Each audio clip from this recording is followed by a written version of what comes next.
Dash cam installation. Choose the spot on the front windshield and tighten the suction cup. Secure the dash cam unit to the mount and adjust it to your preferred angle. Next, install the power cable. Then use a crowbar to hide the remaining part of the wire in the gap between the front windshield and the roof. Hide the cable down the A-pillar. To the front of the passenger seat foot pad. Hide it under the foot pad.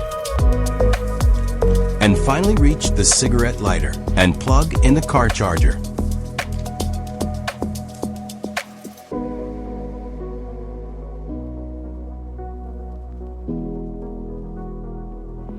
Along the shown path in the car. Choose the spot on the rear windshield and apply the electrostatic sticker.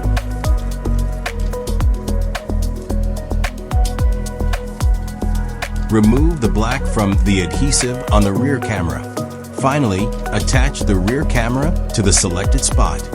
Then connect the rear camera cable to the rear camera. Connect rear camera cable.